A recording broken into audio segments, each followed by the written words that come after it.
बहुत समय पहले की बात है कि एक बार क्या हुआ कि चुड़ैल की चेन चोरी।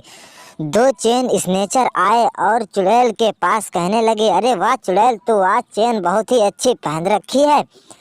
इतना सोचते हुए एक ने तो उसके ऊपर अटैक करने की कोशिश की, लेकिन वह नहीं छीन पाया और उसने चाकू दिखाया, कहा, ए चुड़ैल, अपनी चेन मुझे दे दे। इतना सोचते हुए एक ने उसे गिराकर 10-12 लातें मारी और कहने लगे, चैन तो भाई छीन ली, अब तो क्या करे, ओए चैन छीन ली, इसे छोड़ दे।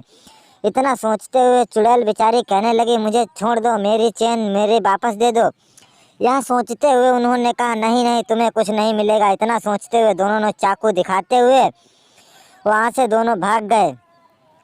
चुड़ैल बेचारी रोती रही और कहती रही, मेरी चैन मेरी चैन। इतना सोचते हुए वह गांव में पहुंची और उसने गांव में देखा कि अरे लोग यहाँ पर बैठे हुए हैं, लगता है इन्हीं से पूछे। बच्चों ने कहा, अरे वे चेन नेचर बहुत ही गलत है। इतना सोचते हुए वह चुड़ैल कहने लगी, वे मेरी चेन चुरा कर ले गए हैं। यह सोचते हुए वह बहुत परेशान होने लगी और कहने लगी, अरे अरे, ऐसा नहीं होना था। जब भी वह सारे बच्चों पर पूछती है, लेकिन बच्चों ने भी उसको गिरा गिरा कर मारा और कहने लगी, मुझे छोड़ दो, मैंने ऐसा क्या किया है, मैंने ऐसा क्या किया। इतना सोचते हुए उसकी बातों पर किसी ने भी कोई यकीन नहीं किया और वे लोग उसे मारने लगे। आखिर में जब चुड़ैल ने अपना रूप दिखाया तो बच्चे बेचारे डर गए और वहां से कहने लगे, चलो यहाँ से भाग चलो, या तो रूप दिखाने वाली चुड़ैल है। इतना सोचते हुए बच्चे तो वहां से भाग खड़े होते हैं और कहते हैं, लगता है मेरी बात को कोई सुन ही नहीं रहा है। यह सोचते हुए वह कुछ औरतों के पास पहुंची और कहने लगी, अरे माँ जी, आपने उन चैन चोरों को देखा है जो कि हमारी चैन चुरा कर ले गए हैं। यह सोचते हुए वह कहने लगती है, नहीं नहीं, हमने तो चैन स्नेचर को नहीं देखा है। तभी उन लोगों ने कहा, अरे आप लोगों ने देखा होगा तो जरूर कुछ बताना हमें। यह सोचते हुए सभी लोग उसकी तरफ देख रहे और कह रहे थे, अरे चुड़ैल की भी चैन चोरी हो गई, ये तो चैन स्नेचर कुछ गांव में ज़्यादा ही उड़ रहे हैं। यह सोचते हुए चुड़ैल ने कहा, अच्छा ठीक है, तुम्हें अगर मिल जाए तो हमें बता जरूर देना। यह सोचते हुए उन सभी लोगों ने कहा, ठीक है। और इतना कहते हुए ही चुड़ैल कहती है, चलो अच्छा, मैं तो चलती हूँ जरा। और यह सोचते हुए वे लोग ही उससे डर जाते थे और कुछ लोग वहाँ से चले गए, लेकिन उसकी दादी माँ नहीं डरी और कहने लगी, ठीक है चुड़ैल, तू जा, मैं तुझको बताऊंगी।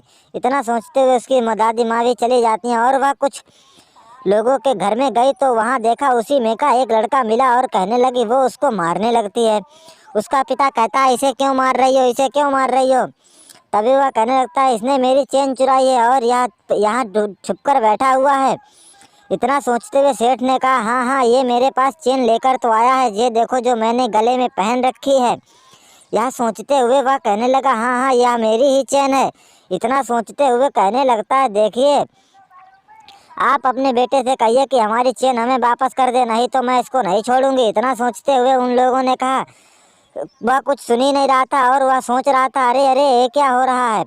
वह किसी की बात ना सुनते हुए वहाँ से चला गया और उस चुड़ैल कहने लगी, अब अगर मैं नहीं सुधरा तो कौन सुधरेगी। इतना सोचते हुए वह आगे बढ़ती है और पुलिस वाले के पास वो दोनों चोरों को लेकर जाती है और कहती है, साहब जी, इन दोनों चोरों ने हमारी चेन को चुराया है और ये हमारी चेन नहीं वापस कर रहे हैं। इतना सोचते हुए उन सभी लोगों ने मिलकर चुड़ैल को इतना मारा, कुछ कहने को नहीं, वह बेचारी कुछ बोलने के लायक ही नहीं रही और वह मारते रहे। उसने कहा, मुझे छोड़ दो। आखिर में उन्होंने छोड़ दिया और चुड़ैल कहने लगी, चेरी चैन इन लोगों ने नहीं चुराई है, ये तो 10 साल से जेल में बंद है। यह सोचते हुए चुड़ैल बेचारी परेशान हो गई और वहाँ से चली गई और उसमें से एक चोर भी वहाँ से चला गया जो उनका कहना बादशाह था और एक वहीं रह गया और दोनों चुड़ैल और चोरों ने मिलकर खूब खाया पिया। अगर आप लोग हमारे चैनल पर नए हैं तो प्लीज़ चैनल ज़रूर सब्सक्राइब